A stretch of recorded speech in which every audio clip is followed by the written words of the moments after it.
Okay, so it's a freeze plug version 2. This is version 1. This is what I put on there. You can still see a piece of foam stuck in it. And I thought I lost it. When the car started leaking again, I looked underneath the car and that plug wasn't even there anymore. The plate actually broke off and got stuck between the transmission and the power steering. And I found it later. So this is what it looks like. And it actually broke off, the epoxy broke.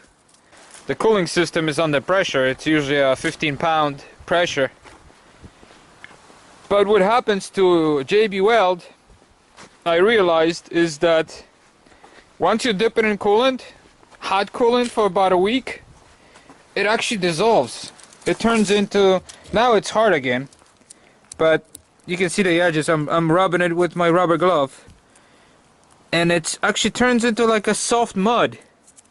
The quick steel, the epoxy, Loctite epoxy metal, Defcon, and I think JB Weld, they all said, you know, that it's resistant to solvents, and that's definitely not the case with JB Weld. So what I've done is I took a little Tupperware container. I glue a bunch of bolts and I dumped them in the Tupperware container, filled them with coolant, and they've been sitting for. Except I didn't do that with JB Weld because I don't care. I'm not gonna use it again. Obviously, it failed after. This is after 5 days of me driving. This thing just popped off. So since it failed already, I'm not gonna try to use it again. But I used all the other three, and they've been there for 4 days, and seems to have no effect. I take it out, you know, I pull on it, I try to scratch it, and the epoxy is now all nice and hard, solid.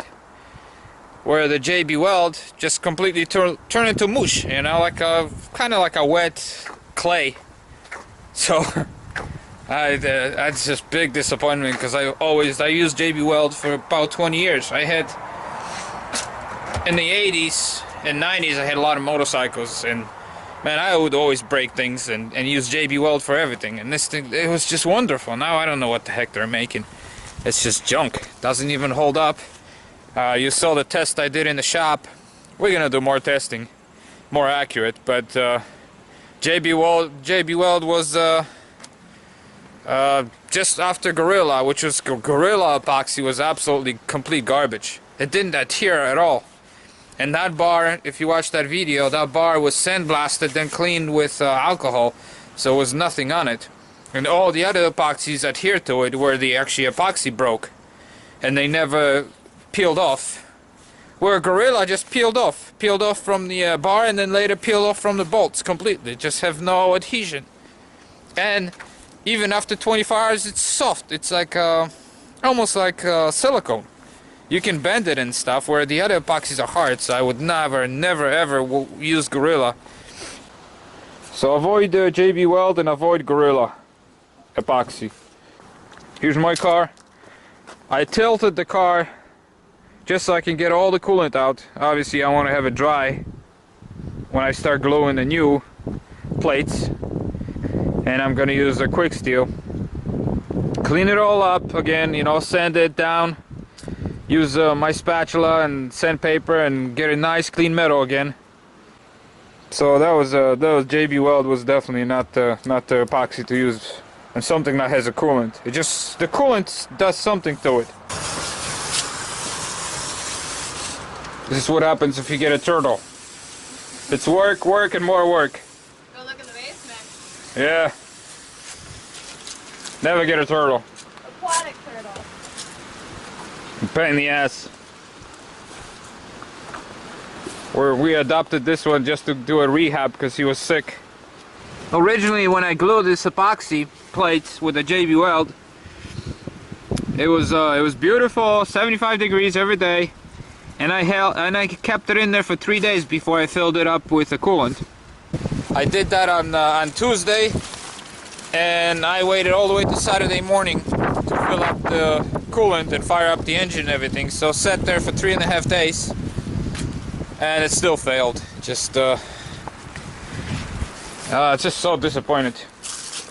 But I'm hoping the other epoxy is going to hold this thing. I got my plate even bigger, and I'm gonna sand all the way around the engine block to have more area of adhesion and the bigger plates, so hopefully that will hold it better. Well, still working on it. I'm just basically filling the whole freeze plug with epoxy, and then I'm gonna put a cap on top of it. This is what I'm using here, the quick steel. This is my setup here. I actually had to raise this side up. First, what I've done is the freeze plug is on this side, so at first I raised this side up so the car was tilted, so all the coolant was, you know, flowing out of the freeze plug, and then I need it perfectly dry, so then I tilted the car, lifted it up on this side to tilt it this way, so any remaining coolant kind of runs into the other side of the engine block, and then I never had anything more leaking out, because obviously working with epoxy you need it dry. And I had an air gun in there blowing everything clean, and alcohol and everything,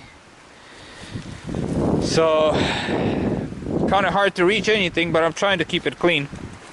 Okay, so here's my plate. I just cleaned it.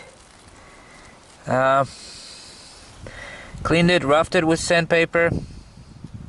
It was it's a stainless steel plate. It was sandblasted. See the sandblasting? I sandblasted both sides, and then I roughed it out with sandpaper to make sure it's got nice texture to it. So now I'm just gonna apply epoxy to it and stick it in there. I hope this works this time, because it's just tired of fixing this freaking thing. I don't really want to pull the engine out. I love this compressor. This is not your cheap the one you buy at Home Depot. This was the professional made. It says serious duty, and you can see here it's made in USA. Everything is made in USA, even the electric motor. This one, it says USA on it. The tank says USA on it. Even the plastic here, even this is made in USA, as you can see. And it was in Harrison, Ohio, made. So if you go to Home Depot and you buy the Campbell compressor for $150 or $130 or $200, it's gonna be made in China. Same company, just different parts, you know. Everything will be Chinese made, and it's not gonna last you this long. And you go out to a proper compressor store and you pick this up for $600, and you get one all made in USA. Everything, even the stupid little gauges, everything is made in USA on it. So it's a good compressor, you know. I rather spend extra money and have something that's gonna last me the rest of my life than buy a Chinese crap. I hate Chinese freaking anything. Just, it's garbage what they make.